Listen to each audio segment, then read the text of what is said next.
What is film noir?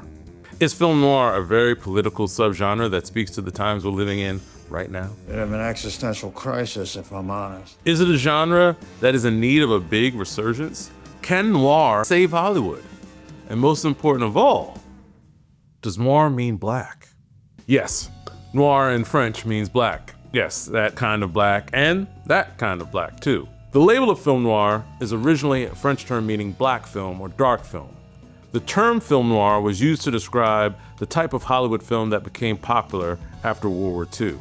French critic Nino Frank coined the term in 1946 to describe the new American cinema style, which, after experiencing the horrors of war, was less innocent and far darker and much more moodier than the films made prior to World War II. If all of this is new to you, it's okay. You're in luck. You've probably already seen a film noir, or an homage to a film noir, or a spoof of a film noir, and you didn't even know it. And like a case a noir detective has to solve, together, we're gonna dig into the origins of noir. We're gonna crack the case of why does film noir feel so black-coded to me, even though in the majority of the genre's films, we're barely present. I'm no Eddie Muller from Turner Classic Movies. Noir is crime with a twist. He's the best. But still, I hope I can shed some light on what film noir is. What makes film noir a film noir? What exactly is the style of that type of film? And why do I think that you will love film noir and that genre just as much as I do? First, we need to talk about genres and subgenres. A genre, as you know, is a category for a style or form of music, books, movies, TV, etc. Like comedy, romance, science fiction, fantasy, all that good stuff. A subgenre is a smaller, more specific category in the larger genre umbrella. Like Gothic horror in horror or Cyberpunk in science fiction, noir, hard-boiled noir, and neo-noir are subgenres in the umbrella of crime fiction. Film noir is a cinematic subgenre that grew out of detective fiction subgenre that was really popular in the 1920s and 30s. So, what is film noir? A type of crime film featuring cynical, malevolent characters in a sleazy setting and an ominous atmosphere that is conveyed by shadowy photography and foreboding background music. Let's talk about the film widely considered to be the first film noir, 1941 classic, The Maltese Falcon, starring my man, Humphrey Bogart. That was terrible, but you know who that was. That was a good impression. Come on, give me something. Hey, what's this bird, this falcon that everybody's all steamed up about? The Maltese Falcon is one of my favorite films of all time. But did you know that The Maltese Falcon was actually a remake? That's right, in 1931, an actor by the name of Ricardo Cortez, he is not Latino. That's a whole thing. But he was the first to star as the famous private eye Sam Spade in a film called The Maltese Falcon. It wasn't actually until recently that people were even able to watch this film because Warner Brothers, who made both versions, buried the original after Bogart's film became an iconic hit. Bogart's version, however, hit on something new. It was darker, moodier, morally ambiguous. When you watch the original with Ricardo Cortez, an entertaining actor in his own right, but he plays Sam Spade as like a smiling, happy-go-lucky, fun typical hero commonly found in detective fictions at that point. You trust him as soon as you see him on screen, but Humphrey Bogart, he plays Sam Spade with a hard, cynical edge. When you're slapped, you'll take it and like it. He's just as shady as the criminals he's investigating. Maybe he's one of those criminals. You don't know. Everyone in the movie in some way is complicated or compromised. In crime and detective movies before The Maltese Falcon, it was pretty clear cut who the good guy and the bad guy was. But not in this case, not with Bogey. Director John Huston increased the themes that made this movie a lot darker and more morally ambiguous. It was a change that American filmgoers weren't used to at the time. It was also at the end of 1941, and America became, by that point, involved in World War II, so the country's attitudes were shifting. Side note, the same director of Bogey's version of The Maltese Falcon, John Huston, he was also the creepy bad guy in the 70s neo-noir Chinatown. Forget it, Jake, it's Chinatown. If you don't know that reference, turn this off right now and go watch the damn movie. Watch that movie. Now, those familiar with the genre, the tropes of film noir will pop right out at you. And many of those tropes started with the Maltese Falcon, and they carried on in other films. The harsh contrast lighting that captures the dramatic feel using light and shadow, like in Citizen Kane and Night of the Hunter. The detective in the trench coat walking the dark and lonely streets of the city like in Out and Past and Murder My Sweet, two of my faves. The light blazing through the office blinds like in Double Indemnity. The murder's never perfect. Always comes apart sooner or later. Then there's the style. Shady characters doing bad things, speaking in a fast staccato. Let him talk his head off. I'll guarantee you nobody will do anything about it. Smoking cigarettes in shadows and back alleys, wide-brimmed fedoras, detectives in offices with neon lights, and of course the voiceover. Then I saw her, coming out of the sun. And I knew why Witt didn't care about that 40 grand. Film noir is my shit. You have your more modern takes and homages to the genre that update the genre for modern audiences. This actually creates a new subgenre called Neo-Noir. Neo-Noir films that you may have seen are films like Chinatown, Shaft, Devil in the Blue Dress, oh, I love that one, Blade Runner, Strange Days, Seven, Old Boy, John Wick, Jackie Brown, even Tim Burton's Batman, Sin City, Marvel's Daredevil. Then you got your comedic send-ups, the ones that Looney Tunes did, or Steve Martin's Dead Men Wear Plaid, The Naked Gun. You even have a new genre film experience with Spider-Noir starring Nicolas Cage on Amazon. All of these have their basis in classic film noir. Film noir is like the blues or jazz where so many modern films can trace their roots back to film noir. There is no Matrix or Cyberpunk genre without film noir. Considered a major influence on the cyberpunk subgenre is Philip K. Dick's 1968 novel, Do Androids Dream of Electric Sheep? An adaptation of that novel was made into the 1982 movie Blade Runner. I need your deck. And that movie is steeped in film noir aesthetic. So is The Matrix, and the Wachowskis were so inspired by film noir. In their animated anthology, The Animatrix, there's a short entitled A Detective Story about a down-on-his-luck private eye who discovers the truth of the Matrix. It's in black and white, and the noir aesthetics lend themselves so perfectly to anime that, actually, so much of anime is inspired by film noir. How many animes have you seen taking place in rain-slick streets with a dark anti-hero protagonist? Cowboy Bebop is nothing but a film noir in space. There I was, there she was, and I was in wet shoes in space. Ghost in a Shell, noir. Perfect Blue, noir. Gungrave, noir. All borrow heavily from film noir. Hell, there's even an anime called Noir. How about this? Does the superhero genre survive without the addition of the world's greatest detective, Batman? A pulpy, noir-inspired vigilante created by Bob Kane and Bill Finger in 1939, who took his inspiration from the pulpy, fedora-wearing superhero, The Shadow, who predates Batman by 9 years. No, I don't think so. I think all of these things benefit from film noir, especially Batman. Lieutenant, is there a 6-foot bat in Gotham City? Nice outfit. First, film noir is for everybody, like music, but it's worth pointing out the real roots of a thing because it matters.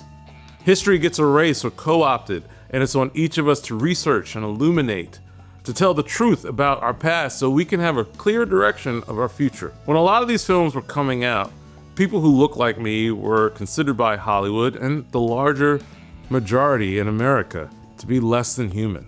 People who look like me were relegated to the margins of the film frame and into the shadows. But in the shadows isn't just where true film noir exists. It's in the shadows where film noir was born. Now, weren't you afraid, little lambs, down there in all that dark? Like a detective investigating a case, I plan to expose the truth about film noir. Be careful. A truth that's been buried for decades. A truth of history, identity, culture, music, and blackness. I don't think the answer is going to be as cut and dry as some might think. However, what we know about the real origins and inspirations of the Lone Ranger and Bass Reeves, Elvis and Big Mama Thornton, rock and roll, so many American myths, legends, and genre styles. So many of them have dark roots. We might find out that one of the most innovative film genres that changed the way movies were made may also have those same dark roots. Fictional private eyes like Sam Spade and Philip Marlowe are some of America's biggest fictional literary exports. They're kind of responsible for the creation of characters like James Bond, Batman. Have you ever danced with the devil in the pale moonlight? Their influence on American and global pop culture is immeasurable. What if I told you that both Sam Spade and Philip Marlowe were very possibly based on a real man, a real-life black man, a man by the name of Sam Marlowe? I made a video a few years ago about the man who inspired it all. And thanks to the LA Times article, Finding Marlowe by Daniel Miller, where I learned all about him. Samuel Benjamin Marlowe was alleged to be the first black man in Los Angeles to have his own private investigator license. He was born on August 3rd in 1890 in Montego Bay, Jamaica. He fought with Britain's Egyptian Expeditionary Force and guarded the Suez Canal, and after the First War, he immigrated to LA. While in LA, Sam also made his living as an actor. I like this guy already. It's rumored that Sam Marlowe had an uncredited walk-on role as an extra warrior in the 1933 film King Kong. If you've seen King Kong, you know all the racist and primitive African stereotypes that appear on screen. Sam Marlowe was one of those guys. Meanwhile, a white guy pretending to be Latino, Ricardo Cortez, gets to play the role inspired by a black man in the first iteration of the Maltese Falcon. Man, Hollywood is a trip. You getting this all right, son, or am I going too fast for you? Apparently, this small role helped Sam meet influential people in the film industry, such as studio heads who were aware of Sam's other job and used him and his skills to look after famous white actors starring in their films. These actors like to party and hang out on the wrong side of the tracks, if you know what I mean. They like to hang out in black neighborhoods and get drunk in black clubs. That's what I'm saying. That's what this meant, if you didn't get that. Sam was also a fan of the pulpy detective magazine, Black Mass magazine. Sam especially became a fan of both Raymond Chandler and Dashiell Hammett, the creators of both famous noir private eyes that started the genre, Sam Spade and Philip Marlowe. Sam was such a fan, in fact, he wrote both to issue corrections to their work, letting them know where their work was inaccurate. And in these corresponding letters, a friendship developed. Sam even did some research for Raymond Chandler. The inside joke is that both our typical private eyes are named after Sam Marlowe. Get it? Sam Spade? Spade is a derogatory term for black people, like the word noir is in France. Philip Marlowe, Sam Spade, Sam Marlowe. Rumor has it that those letters that Sam Marlowe wrote to Chandler and Hammett, well, apparently he hid them away, along with all the other Hollywood secrets he learned as a private eye. Sam Marlowe himself lived to a ripe old age up until his death in 1999. His family, who still reside in LA, they're looking for those letters to prove his incredible story. So if the iconic detective characters that started film noir were not only named after and based on a black man, what does that mean for the genre itself? Does that answer whether noir truly means black? I don't know. I know what you're thinking. Tarik, it looks like you found the murder and the real daddy. Case closed. You are the father! I think you're right, but bear with me. I think we need to go just a little bit deeper. There's a bunch of black representation in the crime fiction genre and noir genre. Many black authors even made the jump to the screen. Chester Himes, a prolific black writer who had many of his novels adapted into notable films, primarily his Harlem detective series, including Cotton Comes to Harlem. Himes created the Harlem detective characters, and that is Coffin Ed and Gravedigger Jones. I recommend Cotton Comes to Harlem, directed by Ossie Davis. It is a very funny, very good movie. And it's more of a bright comedy than a traditional noir, but maybe that even makes it more noir. I don't know. Oh, the great Bill Duke made 3 neo-noir films. Deep cover. Starring Lawrence Fishburne and Jeff Goldblum. Woo! Then he made another great dark comedy, A Rage in Harlem. Excuse me, but do we know you? Not in this lifetime. Based off the Chester Himes novel, and another one with Lawrence Fishburne, Hoodlum. You want to do this peaceful, or you want to make a go? He does not get enough love. He is underrated and one of the best American directors, bar none. Case closed. I said what I said. There's also Walter Mosley, who created one of the coolest black private eyes ever with Ezekiel Rollins in his first published novel, Devil in a Blue Dress, which was also made into one of my all-time favorite movies ever, starring Denzel Washington, Don Cheadle, and Jennifer Beals. It was made in 1995 and directed by another underrated director, Carl Franklin. Turn this off and go see it right now, then come back, because we're gonna talk about it. Now, this is my personal opinion, and I'm gonna get close to the camera. Devil in the Blue Dress should have been the start of Denzel Washington's first film franchise. Not The Equalizer, I love those films, but it is a cinematic crime that we were robbed of more adventures of Denzel Easy Rollins roaming around solving mysteries with his sidekick Mouse played by Don Cheadle. Okay. Also, it is worth pointing out that there were so many and are so many great black film directors who paved the way for our Ryan Cooglers and our Nia DaCostas today. Directors not named Spike Lee, who's also great, but directors whose name you don't know. Directors who are still alive and should still be getting budgets to make whatever they want to make in Hollywood. Bill Duke, Carl Franklin, Cassie Lemons, Charles Stone III. There are so many more. We worship at the altar of the people who came before us. Now, I personally came to know Shaft through the 1971 film directed by Gordon Parks and played by the legendary Richard Roundtree. Just found him. R.I.P. Now, I consider Shaft a neo-noir. Neo-noirs are noir films that are made or set after what many consider to be the golden age of classic film noirs, which is from 1941 to 1959. In 1972, Isaac Hayes won an Oscar, right? He became the first black person to win an Oscar in a non-acting competitive category. He won an Oscar for Best Original Song for the iconic theme of Shaft from the film. So put some respect on Shaft's name, because he's one bad mother. Anyway, Shaft is a neo-noir, perhaps the first neo-noir with black leads. But how many classic noirs had black leads? Interestingly enough, the film many consider to be the last classic film noir stars a black man, Harry Belafonte.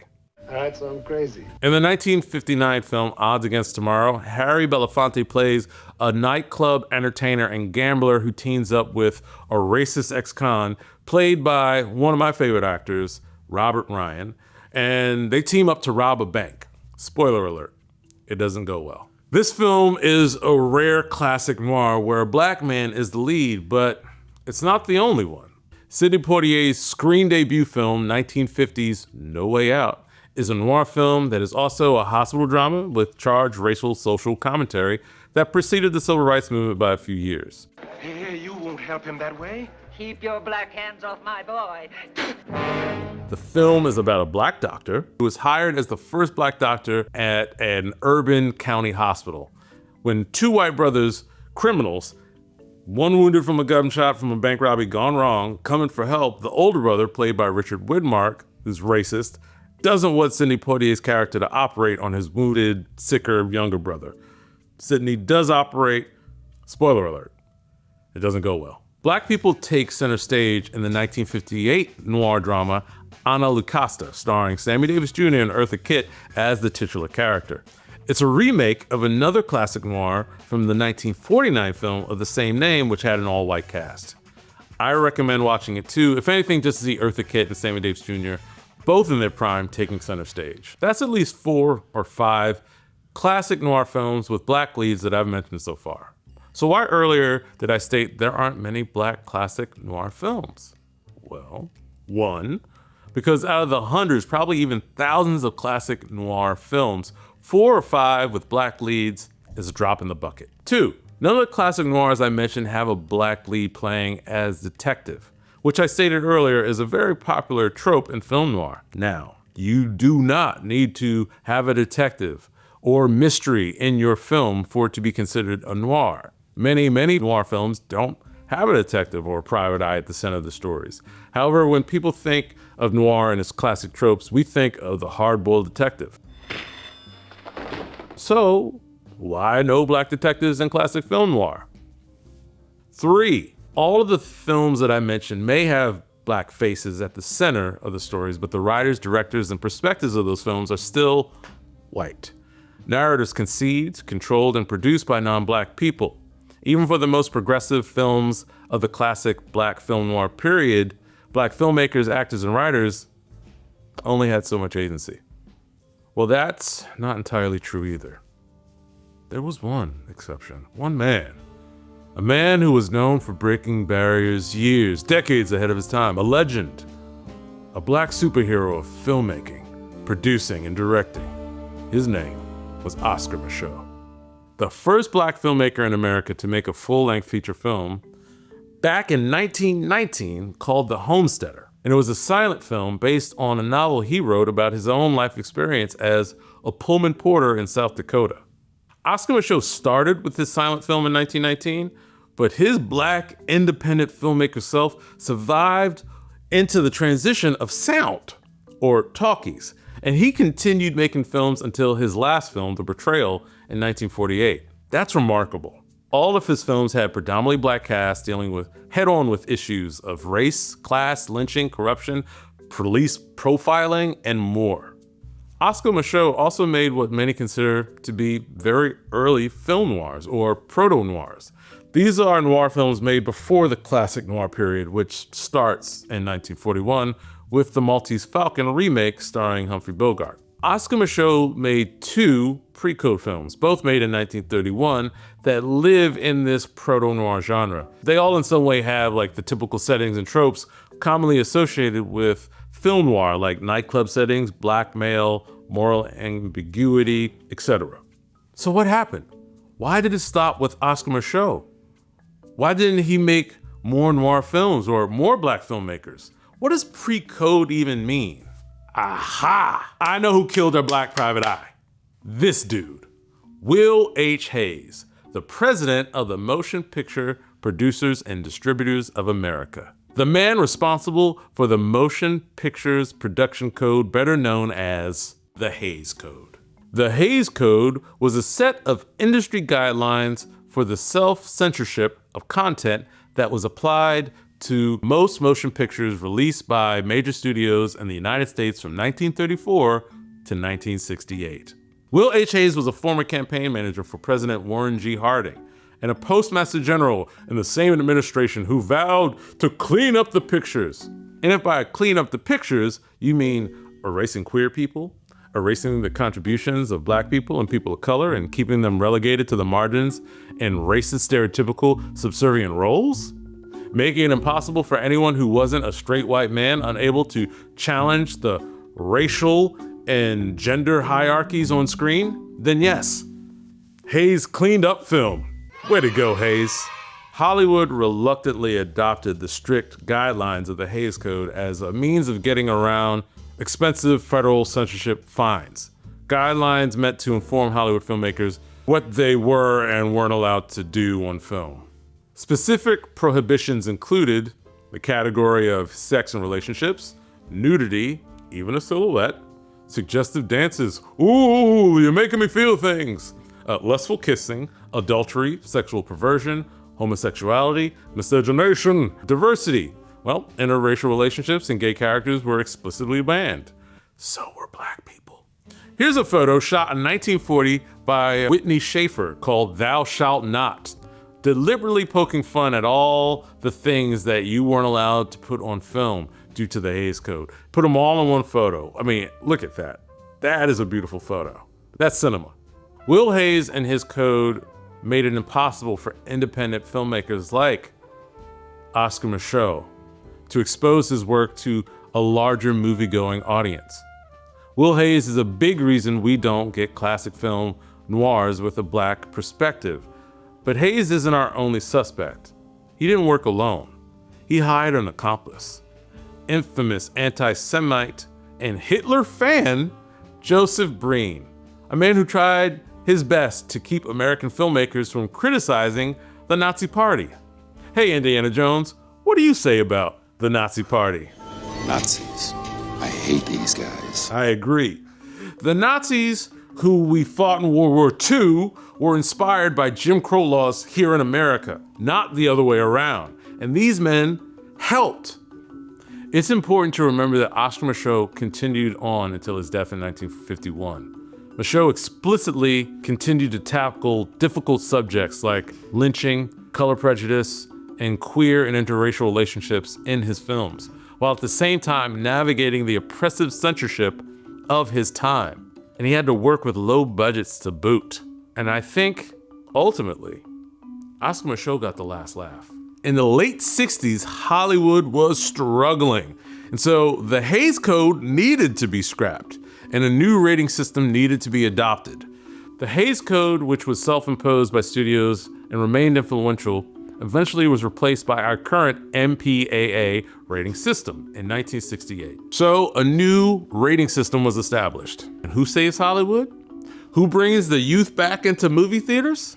That's right, Blaxploitation films, like the 1971 film from Melvin Van Peebles, Sweet Sweetback's Badass Song, considered by many to be the first Blaxploitation film, and it contained everything Will Hays tried to ban. It would have made Will Hays' head explode. Sweet Sweetback's Badass Song was a massive, unexpected success, grossing over $10 million against a tiny budget, and despite a limited initial distribution and an X rating. That's right, the movie was an X-rated independent film. It became one of the highest grossing independent films of all time. And best believe, Hollywood took notice. This film directly launched the Blaxploitation era, and it also paved the way for the new Hollywood era.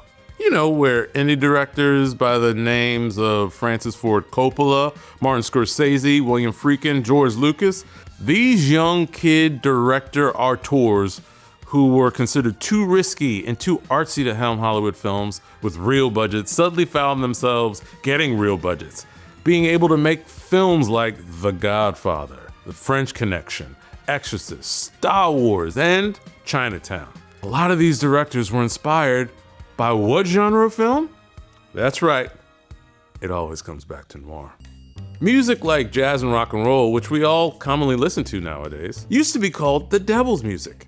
But despite attempts at censorship, those styles of music, as well as film noir, were very popular in the 50s, an era defined for selling conformity.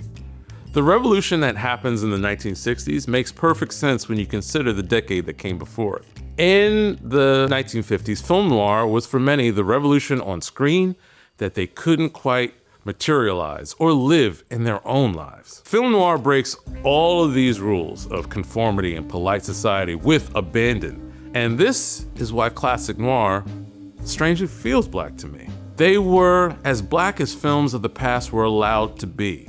Look, we know America has a tradition of exploitation and appropriation. It's literally the foundation of our country. Stolen land, farmed and worked by stolen people. You cannot make a film with a cynical, hard-boiled black private eye who sees corruption everywhere and who sees the broken promises of the American dream and then shoves the country's face in it like an untrained puppy dog. Don't ever do that to your dog, by the way. But you can do that with a cool, detached white guy as your lead. I know the value in human life you people put on it. Now it's cool and non-threatening or scary to everyday moviegoers. That's why the 1967 movie In the Heat of the Night, directed by Norman Jewison and starring Sidney Poitier and Rod Steiger, was such a revolutionary film. Hell, it's considered one of the most important American films ever made. Even if you've never seen the film, you may know the quote, They call me Mr. Tibbs. Mr. Tibbs! The film is set in Sparta, Mississippi, and begins with the discovery of a murdered body, and then cuts to Sidney Poitier's character, Virgil Tibbs, waiting at the train station, minding his black business. Spoiler alert. I mean now. Then he is arrested for being black, and at the police station, the police chief, played by Rod Steiger, finds they've wrongly arrested a Philadelphia police detective instead of a suspect. Did you question this man before you brought him in? No, sir. Sidney Poitier's Virgil Tibbs is clearly smarter than everyone in the town, and he's such a good detective that they employ him and need him to assist the local police chief in solving the actual murder. Yeah! Oh, yeah! One of the most famous scenes in all of cinema is when Detective Tibbs has the temerity to question the wealthy plantation owner Eric Endicott, who himself is a genteel racist and Sparta's most powerful citizen. Tarik Endicott is so offended by the idea of being questioned by a black man, he considers his lesser that the plantation owner slaps Virgil Tibbs while he is in the middle of a question. Last night, about midnight. And without hesitation, Virgil Tibbs goes Uno reverse and slaps the taste out of the racist's mouth. It was deemed the slap heard round the world. And it was the first time on screen a black man so viscerally asserted his authority over a white character. This was in 1967, 1 year before the Hays Code came to an end, 1 year before Martin Luther King was assassinated. It was simply impossible to shoot such a scene in the 1930s, 40s, or 50s. Police detectives and private eyes had the authority to question and to press, and it would have been too taboo back then to give a black main character that kind of understood authority on screen. There was a time when I could have had you shot. Angelica J. Bastien said in her article referring to film noir that it has been argued that noir transfers the fear of blackness that permeates American culture into the existential fear of the other that marks the genre. The unwritten truth that many black folks in this country have known for a very long time is that America loves our style, loves our music, our way of talking, our walking, our rhythm, but it hates us. This country would rather take these things from us and place a white face on them. That's the crime that's been committed. That is the case of film noir. Case closed. It's us and those black and white films, even when we're not on screen. The Hays Code protected the Nazis from criticism and denied black possibility from the silver screen, while at the same time spinning out the propaganda of the American dream. A broken dream, a stolen dream. The private eye in film noir is cynical not for cool effect. They see what others don't. They recognize repeating patterns and rhythms others can't hear or dance on beat to.